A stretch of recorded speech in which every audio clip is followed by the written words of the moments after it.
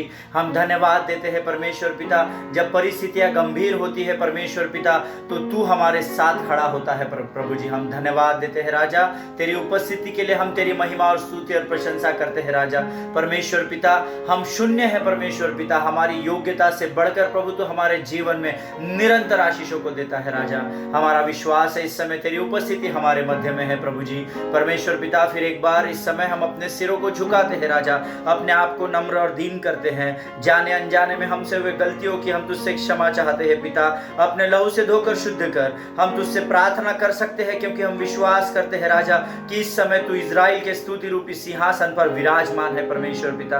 प्रभु आने वाले वचनों के लिए हम तुझे धन्यवाद देते हैं प्रभु जी, और हम विश्वास करते हैं राजा जो वचन तूने तेरे सेवक के द्वारा आज तैयार किए हैं प्रभु, उसके द्वारा परमेश्वर पिता हम में से हरेक के मन और हृदय से तू आज बातचीत करने पर है राजा। हमारी आत्माओं को तैयार कर परमेश्वर पिता, ताकि प्रभु उन वचनों को हम ग्रहण कर सके राजा, और जहां कहीं भी हम जाए परमेश्वर पिता वे वचन एक नए प्रकाशन के द्वारा हमारे चेहरे पर तेरी रोशनी को लेकर आने पाए, और उन वचनों के द्वारा अन्य जाति आशीषित हो सके राजा। प्रार्थना को सुनने के लिए धन्यवाद देते हैं, आगे तेरी उपस्थिति के लिए धन्यवाद देते हुए इस प्रार्थना को धन्यवाद और विश्वास के साथ यीशु नासरी के मीठे और मधुर नाम में मांगते हैं पिता, सुनिए और बड़ी दया से ग्रहण कीजिए, आमीन।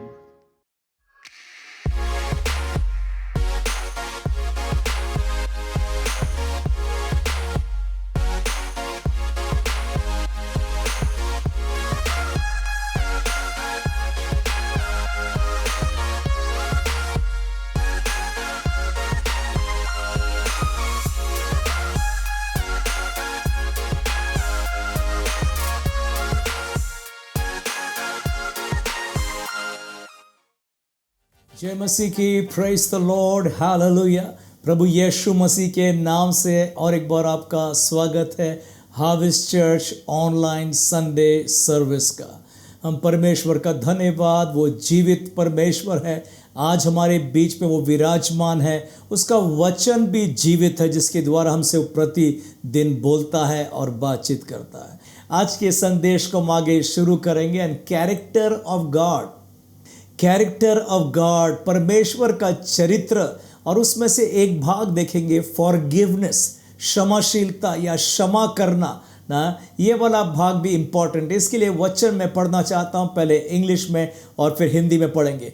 मैथ्यू चैप्टर 18 वर्स 32 ऑनवर्ड्स, मत्ती 18:32 आगे। Then his lord after that he had called him said unto him, O thou wicked servant, I forgave thee all that debt because thou desirest me. Shouldest not thou also have had compassion on thy fellow servant, even as I had pity on thee? Verse 34, and his Lord was wroth and delivered him to the tormentors till he should pay all that was due unto him. Verse 35, so likewise shall my heavenly Father do also unto you, if ye from your hearts forgive not everyone his brother their trespasses. Hindi में पढ़ने के लिए मैंने angel से request किया। Angel please आप पढ़िएगा, thank you. तब उसके स्वामी ने उसको बुलाकर उससे कहा, हे दुष्ट दास, तूने जो मुझसे विनती की तो मैंने तेरा वह पूरा कर्ज क्षमा कर दिया। सो जैसा मैंने तुझ पर दया की वैसा ही तुझे भी अपने संगी दास पर दया नहीं करनी चाहिए थी। और उसके स्वामी ने क्रोध में आकर उसे दंड देने वालों के हाथ सौंप दिया कि जब तक वह सब कर्जा भर न दे तब तक उनके हाथों में रहे। इसी प्रकार यदि तुम में से हर एक अपने भाई को मन से क्षमा न करेगा तो मेरा पिता जो स्वर्ग में है तुमसे भी वैसा ही करेगा। यस, आज का ये टॉपिक बहुत इम्पॉर्टेंट है, फॉरगिवनेस, क्षमाशीलता या क्षमा करना, और ये परमेश्वर का एक इम्पॉर्टेंट कैरेक्टर है। इनफैक्ट देखा जाएगा हमारी ये क्रिश्चियन लाइफ की जर्नी ना वहाँ से उस वाक्य से शुरू होती है जहाँ यीशु मसीह ने क्रूस पर लटके हुए कहता है, हे पिता इन्हें क्षमा कर क्योंकि ये नहीं जानते हैं ये क्या कर रहे हैं ना। ये यीशु मसीह की प्रार्थना बहुत इंपॉर्टेंट थी। उसको सताया गया, मारा गया, क्रूस पर लटका दिया गया, पर उसमें से क्षमा निकली ना, क्षमा निकली, हे पिता इन्हें तो माफ़ कर। मैं तो ये सोच रहा था अगर यीशु मसीह के बजाय दूसरा कोई व्यक्ति होता ना, उल्टी प्रार्थना कर दिया होता ना, हे पिता इनको तू दंड दे देना है, इनको कभी मत छोड़ना, और ऐसी कुछ प्रार्थना किया होता तो मैं नहीं सोचता आज आप और मैं यहाँ बैठे होते। Forgiveness is a character of God ना। ये क्रिश्चियन फेथ का ये फाउंडेशन है ना, फॉरगिवनेस। अब ये सब्जेक्ट ऑफ फॉरगिवनेस मैं जानता हूँ ईजी नहीं है ना। इस फॉरगिवनेस के लिए कई बार आपको कुछ बलिदान, कुर्बान करना पड़ता है उस व्यक्ति के लिए जो से क्षमा के लायक भी नहीं है, उस व्यक्ति के लिए जो आपकी क्षमा का, कुर्बानी का कुछ परवाह ही नहीं करता है ना, उस व्यक्ति के लिए ये आपने जो कुर्बानी करी है पर अगला तो उसका मस्करी कर रहा, ठट्टा कर रहा है, वो तो कुछ भी उसका महत्व नहीं जानता है। कुछ क्रूस की कथा ऐसी है ना, हम सब यीशु मसीह के दुश्मन थे, हम सब यीशु मसीह को नहीं जानते थे, हम प्रभु से दूर थे, अलग थे, पर फिर भी उसने अपना इकलौता पुत्र यीशु मसीह को क्रूस पर भेजा, और यीशु मसीह ने ये प्रेयर कर दिया, हे पिता इन्हें तो माफ़ कर क्योंकि ये नहीं जानते हैं ये क्या कर रहे हैं ना। देखिएगा, किसी को क्षमा करना ये शायद बहुत कठिन बात लगती है, खासकर उस व्यक्ति के लिए जो लायक नहीं है। इसलिए कठिन लगता है क्योंकि ये मनुष्य के स्वभाव कभी नहीं बोलता क्षमा करो। मनुष्य के स्वभाव रिवेंज मांगता, रेट्रीब्यूशन मांगता है, बदला मांगता है ना, अगले को दंड देना चाहता, अगले को लेसन सिखाना चाहता। पर हम मनुष्य के स्वभाव में क्यों फंसे रहेंगे ना। इनफैक्ट बाइबल हमको सिखाती है कि हमको ईश्वरीय स्वभाव को धारण करना। 2 पीटर चैप्टर 1 वर्स 4 हिंदी में डायरेक्टली पढ़ देंगे। जिनके द्वारा उसने हमें बहुमूल्य और बहुत ही बड़ी प्रतिज्ञाएं दी है, ताकि इनके द्वारा हम उस सड़ाहट से छूटकर जो संसार में बुरी अभिलाषाओं से होती है, ईश्वरीय स्वभाव के सहभागी हो जाओ। ये पत्रस बता रहा है कि अब ईश्वरीय स्वभाव को हम धारण करें ना। सो ये एक चैलेंज होगा मेरे क्रिश्चियन यात्रा जो क्षमा से शुरू हुआ है, और धीरे धीरे करके मैं क्षमा को और करते जाऊं और सीखते जाऊं, उसमें बढ़ते जाऊं। हमको वो मनुष्य स्वभाव को उतार कर ईश्वरीय स्वभाव को पहनना पड़ेगा। पौलुस ने यह भी कह दिया, 1 करंती 15 चैप्टर 49 वचन में कहता है, हिंदी में पढ़ देंगे। और जैसा हमने उसका रूप जो मिट्टी का था धारण किया, वैसे ही उस स्वर्गीय का रूप भी धारण करेंगे। राइट, हम ना वो ईश्वरीय स्वरूप को हम धारण करेंगे ना। जो वर्ड इमेज आया, we shall bear the image of the heavenly ना, जो वर्ड इमेज आया है वो ओरिजिनल हिब्रू भाषा में इसको तस्लीम बोलते हैं।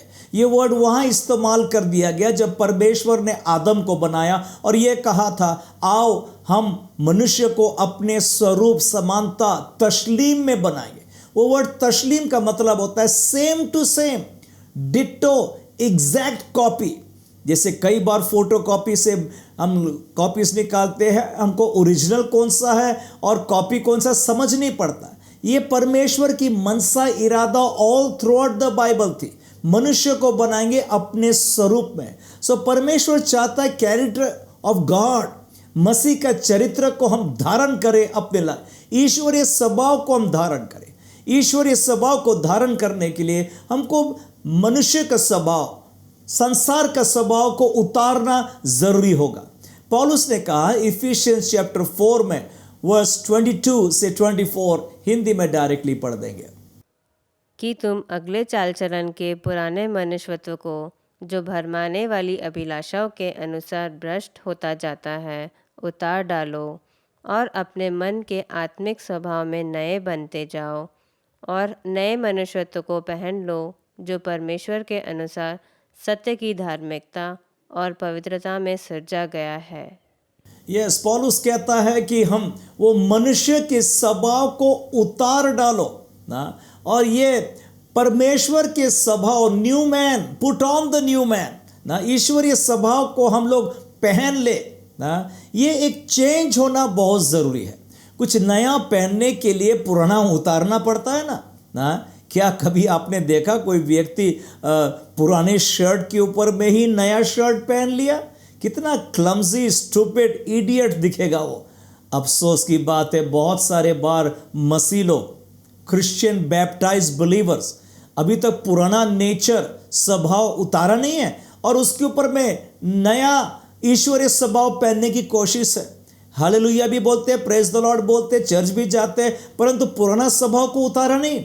ऐसा करेंगे तो दुर्गंध आ जाएगी, बदबू आ जाएगी, परमेश्वर के आगे में हमारा स्तुति रूपी बलिदान ग्रहण नहीं होगा ना। बाइबल भी कहती है, यीशु मसीह ने कहा, मैथ्यू चैप्टर 9 वर्स 17, हिंदी में पढ़ देंगे। और नया दाखरस पुरानी मशकों में नहीं भरते हैं, क्योंकि ऐसा करने से मशकें फट जाती हैं और दाखरस बह जाता है और मशकें नाश हो जाती हैं, परंतु नया दाखरस नई मशकों में भरते हैं और वह दोनों बची रहती है। यस, यीशु मसीह ने भी कहा ना, वो नया दाखरस नई मस्के में भरते हैं हम, तब जाके दोनों प्रिजर्व हो सकते हैं ना। New wine in new wine skin, ये बहुत ज़रूरी है। इसलिए पुराना स्वभाव उतारना बहुत ज़रूरी होता है। इसलिए ये वाला सब्जेक्ट आज का इम्पॉर्टेंट है, बिकॉज ह्यूमन नेचर रिवेंज चाहता है। ह्यूमन नेचर हमारे दुश्मनों के साथ उसका बुरा हो जाए, उसके हाथ पैर टूट जाए। ह्यूमन नेचर डिमांड करता है कि मेरा दुश्मन घुटनों पर आ जाए, मेरे आगे आके हाथ जोड़े, मुझसे माफ़ी और क्षमा की भीख मांगे, तब मैं उसको क्षमा कर दूंगा। ये तो सब मनुष्य का स्वभाव है, मनुष्य का स्वभाव। मनुष्य के स्वभाव बुरा चाहता है दुश्मनों के साथ में।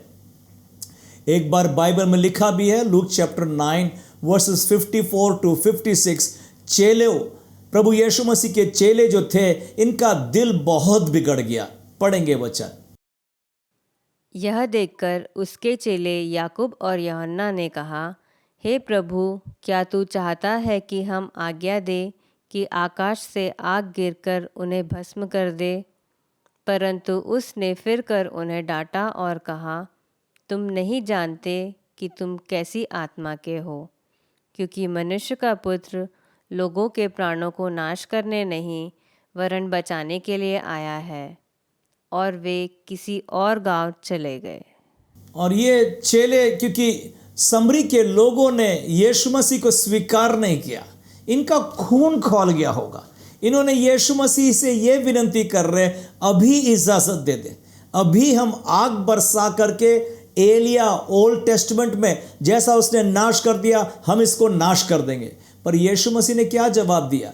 यीशु मसीह कहता, तुम नहीं जानते तुम में कौन सी आत्मा है, क्योंकि मनुष्य के पुत्र नाश करने को नहीं आया, बचाने को आया, बचाने को आया ना। इसलिए जब मेरे साथ कुछ बुरा कोई करता है तो मुझ में से रिएक्शन कैसा होता है? कौन सी आत्मा कार्य करना शुरू करती है? क्या बदले वाली आत्मा? क्या बुरी बोलने वाली आत्मा? अगले ने जैसा बोला मैं भी उसके साथ वैसा ही बोलता हूं, बकता हूं, गाली गलौज चालू कर? या क्रिस की आत्मा, क्षमा करने वाली आत्मा, माफ करने वाली आत्मा ना? ये बहुत एक कठिन बात होती है कि अगले ने मेरे साथ बुरा किया और मैं उस पर कुछ रिएक्ट ही नहीं करूं ना, कुछ बुरा भी नहीं बोलूं ना। ये यीशु मसीह ने ऐसे ही किया। इसलिए इस वचन में हमने पढ़ा ना, यीशु मसीह उस नगर से दूसरे नगर चला गया ना, वो नगर का कुछ भी बुरा भी नहीं कहा ना। यीशु मसीह बचाने के लिए आया। इसलिए ना क्षमा के लेसन में ना बहुत इंपॉर्टेंट होगा हाउ यू रिएक्ट। बुरे तो कर दिया जाएगा आपके विरोध में ना, नुकसान तो किया जाता है ना, कई बार हमको भड़काने के लिए ना, परंतु हम कैसे रिस्पॉन्ड करते हैं वो बातें बहुत ज़रूरी है। अगला व्यक्ति को क्षमा की जरूरत है या नहीं है वो महत्व की बात नहीं है। आप कैसे रिस्पॉन्ड, आप कैसे एक्शन ले रहे हैं, वो स्वर्ग देख रहा है ना आपके साथ में, वो स्वर्ग देख रहा है ना। देखा जाए तो दुनिया में कोई भी क्षमा के लायक नहीं है, सब पर ना दंड आ जाना चाहिए। बुरे लोगों के ऊपर में परमेश्वर उनके साथ बुरा कर दे ना, पर ये तो मनुष्य के स्वभाव है। गॉड का स्वभाव देखेंगे, प्रभु नहीं चाहता है कोई भी जन नाश होने पाए ना। जस्टिस ना, ये मनुष्य का स्वभाव, फॉरगिवनेस गॉड का स्वभाव। Justice is human, forgiveness is divine ना। इसलिए जरूरी है हम ईश्वरीय स्वभाव को हम धारण करें ना। ये तो मैं कहूँ one of the greatest power ना of God given to mankind to forgive one another, एक दूसरे को क्षमा करना। ये तो गॉड का एसेंस है, उसकी खासियत है कि वो क्षमा कर देता। और जब हम भी ऐसा करते हैं ना तो हमें ईश्वरीय स्वभाव हमारे अंदर से कार्य करता है। इसलिए मनुष्य के स्वभाव में हम लटके मत रहे ना। होगा आपके साथ बुरा किया गया होगा, परंतु आप ईश्वरीय स्वभाव को धारण करें। यीशु मसीह ने कह दिया ना, इस बात से आनंद करना कि तुम्हारे नाम स्वर्ग में जीवन की पुस्तकों में लिखा। और वो कार्य इसलिए हुआ क्योंकि यीशु मसीह ने मेरे पाप क्षमा कर दिया। हम उसके विरोधी थे, हम उसके दुश्मन थे, फिर भी उसने बाप से प्रार्थना करता है मेरे पापों को क्षमा कर दे। इसलिए आज का ये सबक हम सभी के लिए बहुत जरूरी है। और जो पैरेबल दृष्टांत स्टार्टिंग में पढ़ा मत्ती 18 चैप्टर में 21 कलम से 35 कलम तक पूरा पाया जाता है। पूरा नहीं पढ़ रहे हम लोग, पर इस पर थोड़ा मैं ध्यान देना चाहता हूं, बिकॉज 27 वचन में क्या हुआ और 34 वचन में क्या हुआ उस पर आप ध्यान देंगे। 27 वचन में ना बाइबल कहती है, तब उस दास के स्वामी ने तरस खाकर उसे छोड़ दिया और उसका कर्ज क्षमा कर दिया। और 34 वचन में क्या हुआ सुनिए ना, और उसके स्वामी ने क्रोध में आकर उसे दंड देने वालों के हाथों में सौंप दिया कि जब तक वह सब कर्जा भर ना दे तब तक उनके हाथ में वो रहे ना। एक व्यक्ति जिसको क्षमा एक स्टेज पर मिल गई थी, बाद में जाकर के उसने कुछ गलत कार्य किया तो उस पर दंड आ गया, उस पर दंड आ गया। ये दृष्टांत है, यीशु मसीह इसके द्वारा कुछ बता रहा है ना कि यहां पर एक व्यक्ति को क्षमा तो मिली है, पर आगे उसने क्या रिएक्शन किया, उस क्षमा के साथ में क्या किया ना। और उसने क्योंकि गलती किया तो इसको वापस रिवोक हो गया, फिर से उस पर दंड आ पहुंचा। ये पैरेबल कुछ बोल रहा है हमको, हम ध्यानपूर्वक सुने कि क्षमा ये बहुत important aspect of Christian life and living है। इस क्षमा को व्यर्थ मत समझना, तुच्छ मत जानना, हल्का मत जानना। जो क्षमा यीशु मसीह ने हमारे अपराध और पापों को क्षमा कर दिया। इनफैक्ट ये जो दृष्टांत है यीशु मसीह ने बोला है उस समय जब पतरस ने क्वेश्चन पूछा कितने बार क्षमा करूं, क्या 7 टाइम क्षमा करूं काफी है? और यीशु मसीह ने उसको जवाब दिया 7 बार नहीं वरन 7 बार के 70 गुना तक माफ कर दे। 70 times 7 means again and again and again क्षमा करते जाना ना। मतलब आप और मैं को कितना क्षमा के सामर्थ्य में और ग्रेजुएट और आगे बढ़ना और आगे बढ़ना। ये दृष्टांत है, पर इसमें भारी भेद की बातें यीशु मसीह बता रहा है। अब हम हिंदी में पढ़ देंगे मैथ्यू चैप्टर 13 वर्स 35 कि जो वचन भविष्यवक्ता के द्वारा कहा गया था वह पूरा हो कि मैं दृष्टांत कहने को अपना मुंह खोलूँगा। मैं उन बातों को जो जगत की उत्पत्ति से गुप्त रही हैं प्रकट करूँगा। यीशु मसीह दृष्टांतों के द्वारा बड़ी भेद की बातें जो पृथ्वी के आरंभ से गुप्त थी। सो फॉरगिवनेस का प्रिंसिपल सीखने के लिए यह दृष्टांत हमको पढ़ना बहुत जरूरी है ना, कि जो क्षमा प्रभु ने हम पर किया है वो कितनी महत्व की होती है ना। यहां पर जिस दृष्टांत में यीशु मसीह इंटेंशनली 2 व्यक्तियों के बारे में बता रहा है और जो कर्ज उन्होंने लिया था जो वो नहीं चुका सके उसके बारे में दिया गया ना। यहां पर हम सीखेंगे इस पैरेबल में कि जो क्राइम कमिट किया गया, जो अपराध और पाप इस व्यक्ति ने किया, जो उसके 24 कलम में लिखा है कि 10,000 तोड़े का कर्ज था ना। ये फिगर्स को थोड़ा ध्यान दे, मैं आगे समझाऊंगा। 10,000 तोड़े का कर्ज था ना, परंतु उस व्यक्ति की फाइनेंशियल कंडीशन देखेंगे, वर्स 25 में लिखा है, जब उसके पास चुकाने के लिए कुछ भी नहीं था उसके पास में ना, उसको चुकाने के लिए उस पर दंड आ पहुंचा। वर्स 25 में लिखा है, उस व्यक्ति को, उसके पत्नी, लड़के, बालकों को, सब कुछ को बेच दो बोल दिया गया ना, ताकि जब तक कि वो कर्ज चुका ना दे ना। मतलब ये तो आजीवन के लिए उसका पूरा फैमिली डिस्ट्रॉयड हो गया था ना। बहुत बड़ा कर्ज था, उसके पास कुछ भी नहीं था और इस पर दंड आ पहुंचा था ना। ये तो पूरा फैमिली नष्ट होने वाला। पर वर्स 26 ने पूरा सीन बदल दिया। वर्स 26 आप हिंदी में पढ़ देंगे। इस पर उस दास ने गिरकर उसे प्रणाम किया और कहा, हे स्वामी, धीरज धर, मैं सब कुछ भर दूंगा। तब उस दास के स्वामी ने तरस खाकर उसे छोड़ दिया और उसका धार क्षमा किया। यस ना, ये दास राजा के सामने में गिर करके प्रणाम किया और कहता है, हे स्वामी धीरज धर, मैं सब कुछ भर दूंगा ना। ये एक्ट ऑफ रिपेंटेंस बता रहा है, क्षमा के लिए बैक कर रहा है, मर्सी प्ली ये राजा के आगे में रखा है। एंड वर्स 27 बताता है, तब उस दास के स्वामी ने तरस खाकर उसे छोड़ दिया और उसका कर्ज क्षमा कर दिया। यहां पर 10,000 तोड़े का कर्ज तो क्षमा कर दिया, पर इसके ऊपर में एक कर्ज परमेश्वर ने डाल दिया, उस राजा ने डाल दिया कि एक्सपेक्टेड था वो दूसरों को जाकर के क्षमा कर देगा। Mind you, forgiveness comes with a price. एक दाम परमेश्वर मांग रहा है और दाम यह है कि आप दूसरों को क्षमा कर। आपको क्षमा मिली ना और दूसरों को क्षमा आप कर दे। पर इस पैरेबल में क्या होता है, मत्ती 18 चैप्टर 28 से 30 कलम हिंदी में डायरेक्टली पढ़ देंगे आप।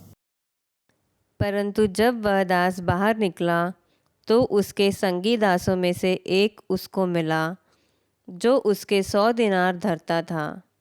उसने उसे पकड़कर उसका गला घोटा और कहा, जो कुछ तू धरता है भर दे। इस पर उसका संगी दास गिरकर उससे विनती करने लगा कि धीरज धर, मैं सब भर दूंगा।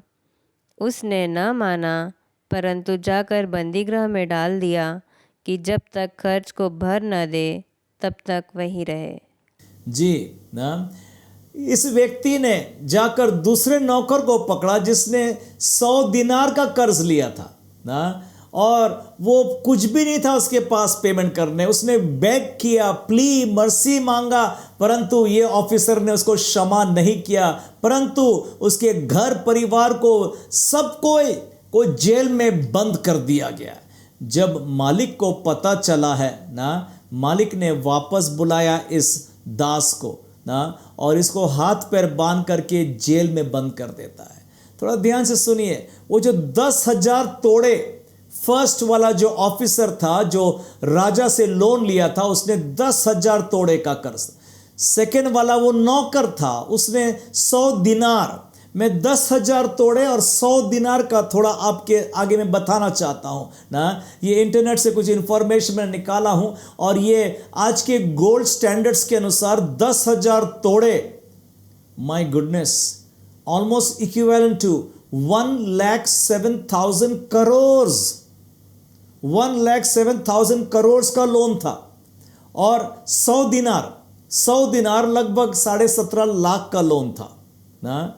मतलब उस राजा ने इस ऑफिसर के लिए 1 लाख करोड़ का लोन यूं ही माफ कर दिया और वो जाकर 17 लाख का लोन किसी और के साथ पर था ना, उसे माफ नहीं किया।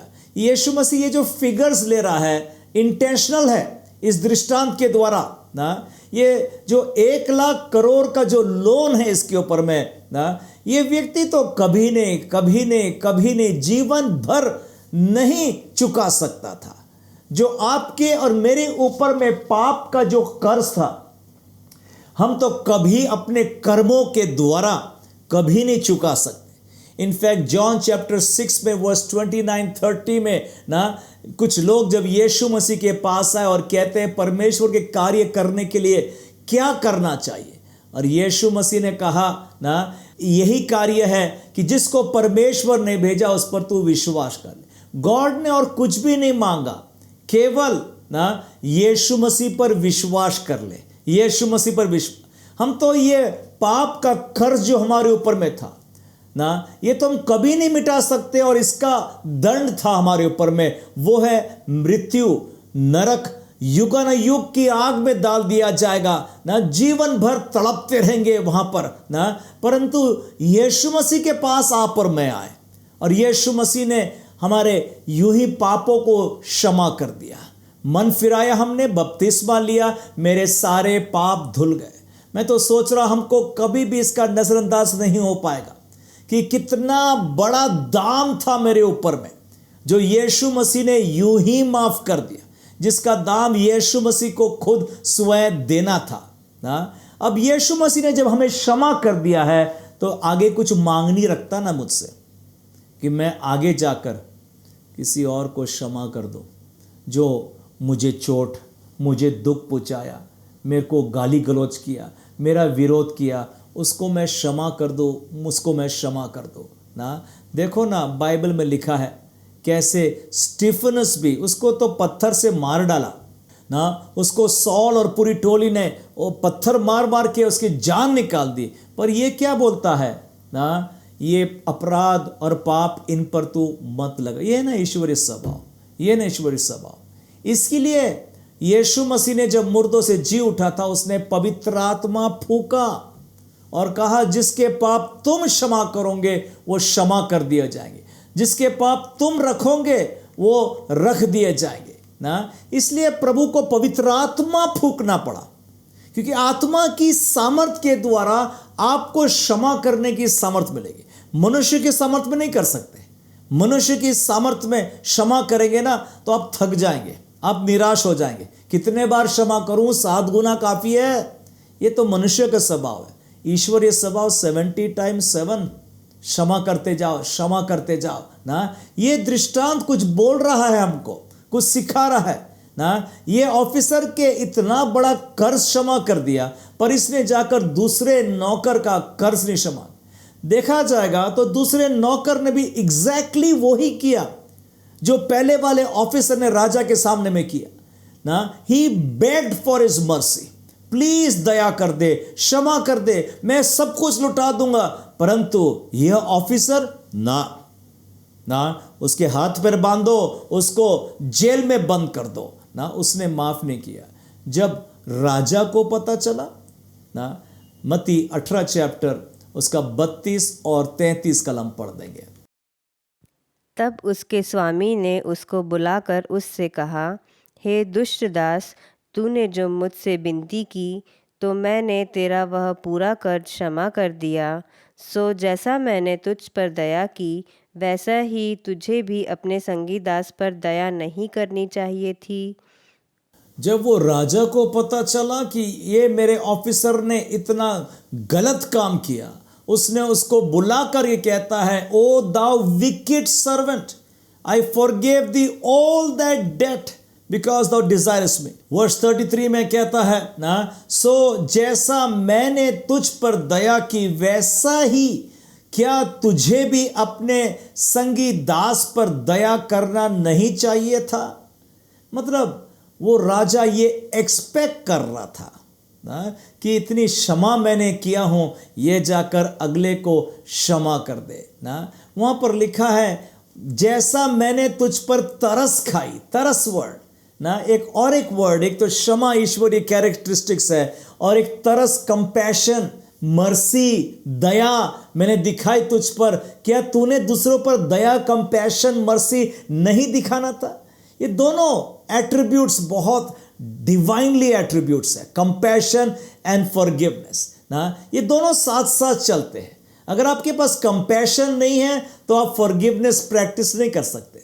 मैं कहता हूं कंपैशन वो ट्री है और फॉरगिवनेस वो फ्रूट्स है ना, वो फल है। इसलिए कंपैशन तरस से, बिकॉज गॉड हमारा तरस से भरा हुआ है। इफिशियंस 2 और 4 में वचन कहता है, परंतु परमेश्वर ने जो दया का धनी, रिच इन लव, अपने उस बड़े प्रेम के कारण ना, जैसे उसने हम पर प्रेम किया है। My God is rich in mercy, rich in mercy. 2 Corinthians chapter 1 and verse 3 कहता है, हिंदी में पढ़ देंगे। हमारे प्रभु यीशु मसीह के परमेश्वर और पिता का धन्यवाद हो, जो दया का पिता और सब प्रकार की शांति का परमेश्वर है। Praise the Lord, hallelujah. हमारा परमेश्वर वो दया का पिता है, दया का पिता है। He is the father of mercy, he is rich in mercy ना, गॉड ऑफ ऑल कंफर्ट है। साम्स 86 और 15 भी कहता है, पढ़ देंगे हिंदी में। परंतु प्रभु तू दयालु और अनुग्रहकारी ईश्वर है, तू विलम्ब से कोप करने वाला और अति करुणामय है। Thank you Lord, hallelujah. हमारा परमेश्वर दयालु है और अनुग्रहकारी है, विलम्ब करता है ना, और बहुत करुणामय है। ये ईश्वरीय स्वभाव है, ईश्वरीय स्वभाव। आप पवित्र आत्मा से भरे हैं तो आपके अंदर भी ये स्वभाव दिखेगा।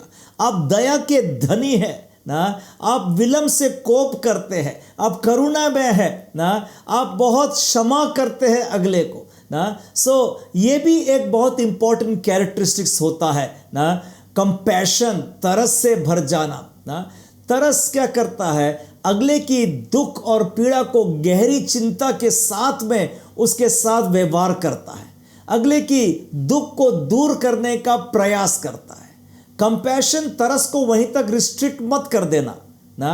आप आई एम सॉरी, बेचारा बहुत बुरा हुआ। आजकल देखा ना आप लोग, व्हाट्सएप में कई बार आया, कोई रास्ते में कुछ एक्सीडेंट हुआ तो दे मोबाइल फ़ोन उतार करके सब फोटोग्राफ ले करके अपने दोस्त यार, पर किया कुछ नहीं ना उसके लिए, देखते ही रह गए।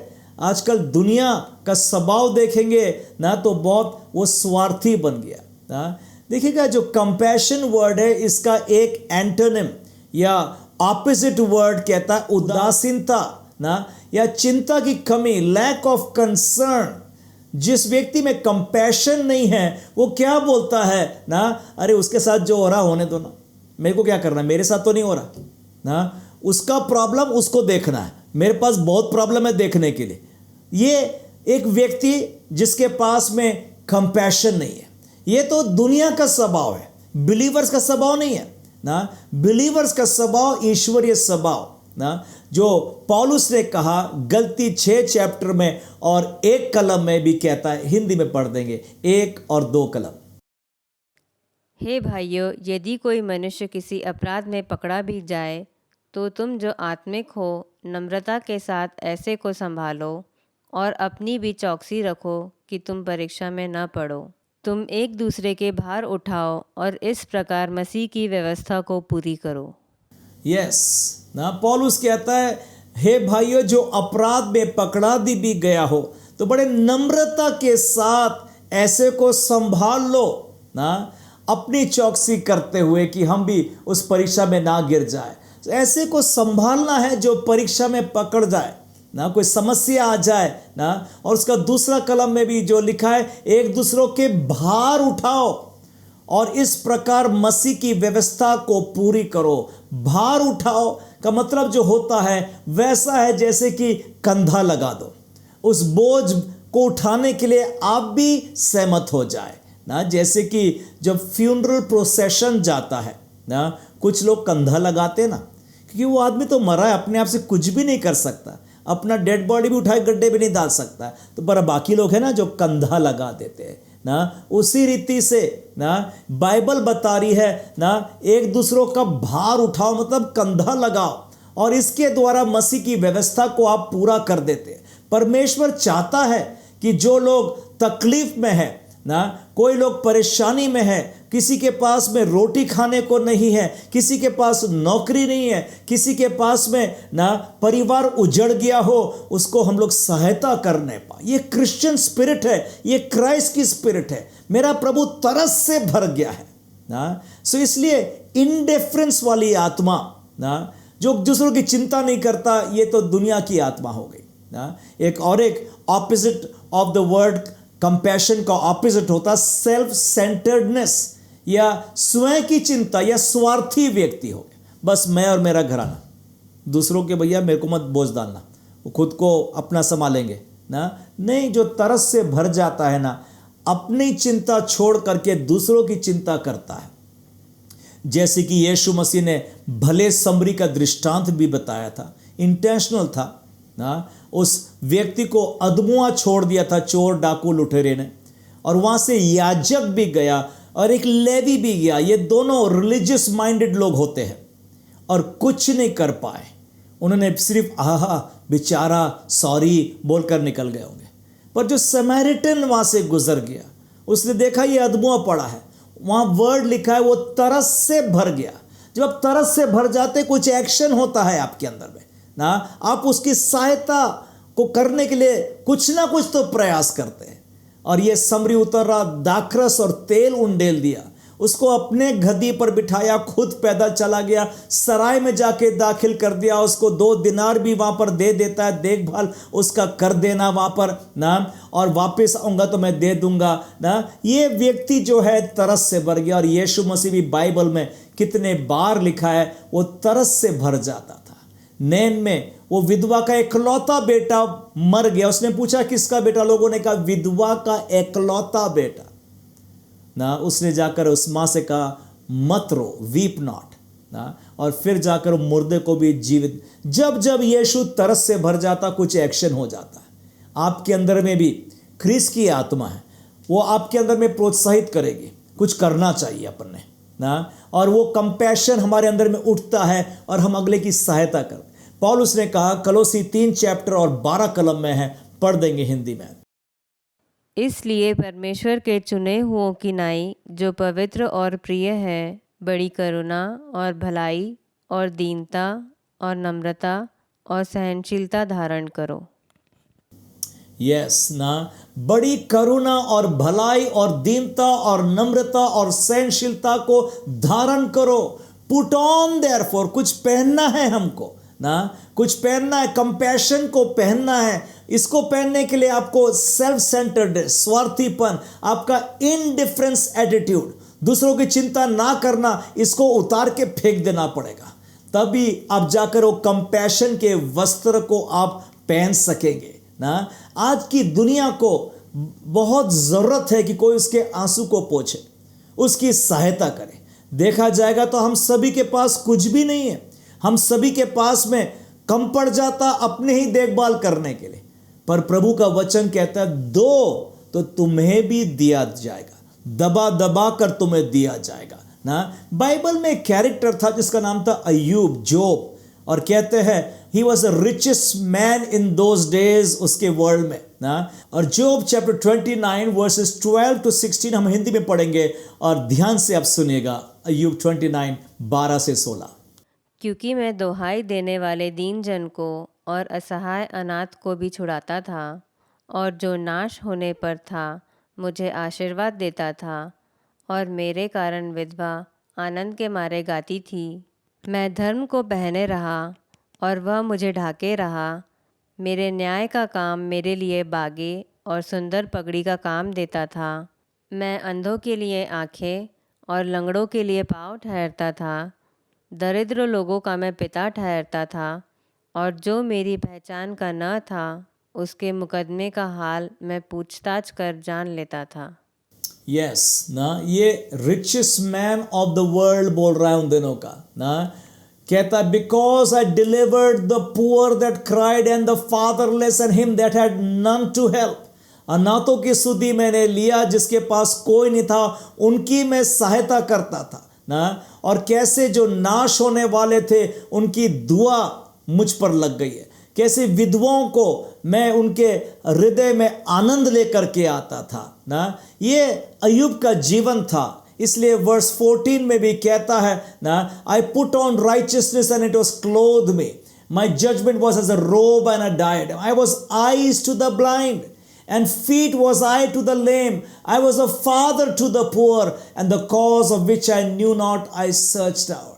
ये इसका जीवन था, ये इसका जीवन था ना। इसको देखकर परमेश्वर ने कितना इसको ब्लेस किया और आगे बढ़ा। बिकॉज हर समय ये तरस से भरा, दया करता, दूसरों की सहायता करते जाता था। ये तो अय्यूब को इसको सीख लिया, इस जीवन में एक हैप्पी लाइफ कैसे लीड करेंगे, एक सक्सेसफुल लाइफ कैसे लीड करेंगे ना।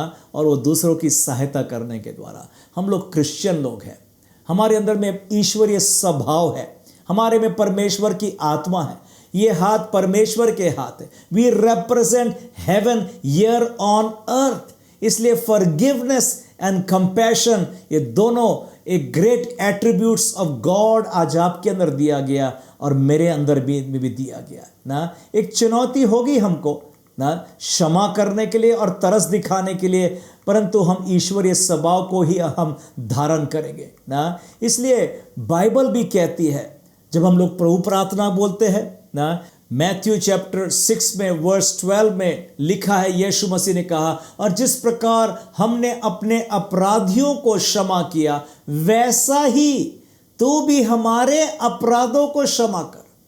ये तो भैया हम फंस गए ये प्रार्थना बोलकर। जिस रीति से हमने क्षमा किया वैसे ही तू हमें भी क्षमा कर। और लास्ट में क्लोजिंग में ये वचन पढ़ के मैं समाप्त करूंगा, मैथ्यू 18 एंड वर्स 35। इसी प्रकार यदि तुम में से हर एक अपने भाइयों को मन से क्षमा न करोगे, तो मेरा पिता जो स्वर्ग में है तुम्हें भी वैसा ही करेगा। सो इसलिए मेरे प्यारे भाइयों बहनों, हम क्षमा के भूखे हैं ना, कि परमेश्वर मेरे पापों अपराधों को क्षमा कर। और ये डिपेंड हो रहा है मैं अगले को कितना क्षमा करता हूँ। अगले जो मुझको हर्ट किया है, मुझे बुरा बोला है ना, मेरा बुरा चाहा है, पर मैं आगे बढ़कर उसको क्षमा कर देता हूँ। मेरी आज प्रार्थना है पवित्र आत्मा के द्वारा प्रभु आज आपको नया सामर्थ्य दे क्षमा करने के लिए, क्षमा करने। और ऐसा करेंगे तो आप ईश्वरीय स्वभाव को पहन लेते। आइए हम प्रार्थना करेंगे। Let us pray. धन्यवाद और धन्यवाद और धन्यवाद देते प्रभु जी।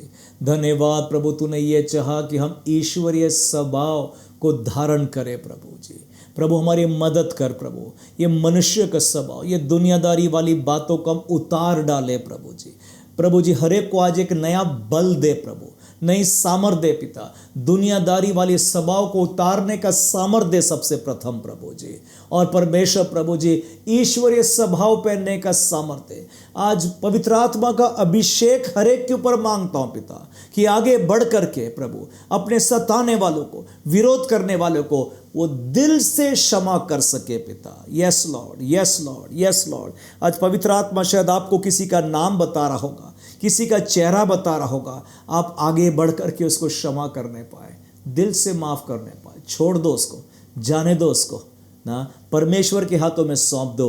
परमेश्वर आपको आशीष देगा पिता। मैं एक एक के लिए प्रार्थना करता हूँ, जब आगे वो बढ़ते हैं क्षमा करने के लिए प्रभु, और ईश्वरीय स्वभाव को प्रकट करने के लिए प्रभु, तो उनको अपनी आशीष से भर दे पिता। उनके घर परिवार बच्चों पर आशीष का हाथ हो पिता। प्रभु हम धन्यवाद देते, आपने हमको पापों की क्षमा दिया है प्रभु, हमारे नाम स्वर्ग में जीवन की पुस्तकों में लिख दिया है प्रभु। इतना बड़ा कर्ज मिटा के रख दिया पिता, ये तो कुछ भी नहीं है पिता। प्रभु हर एक के साथ हो, रक्षा कर प्रभु। और जिन लोगों ने अभी तक तुझे ग्रहण नहीं किया पिता, उनके भी दिल से तू बोल और बातचीत कर पिता प्रभु, ताकि वो भी अपना विश्वास को जाहिर करेंगे यीशु मसीह के ऊपर में। यीशु मसीह परमेश्वर का बेटा, उस पर विश्वास करेंगे पिता। प्रभु हर एक को वो सामर्थ्य दे पिता। उनकी प्रार्थना तो सुन, प्रार्थना यीशु मसीह के प्यारे मीठे नाम से मांगते हैं, आमीन। आइए आशीष ग्रहण करेंगे। अभी हमारे परमेश्वर पिता का प्रेम, प्रभु यीशु मसीह का अनुग्रह, पवित्र आत्मा की संगति और सामर्थ्य आज से लेकर मसीह यीशु आने तक हर एक मसीह भाई बहन के साथ सदा के लिए होती रहे। आमीन, आमीन।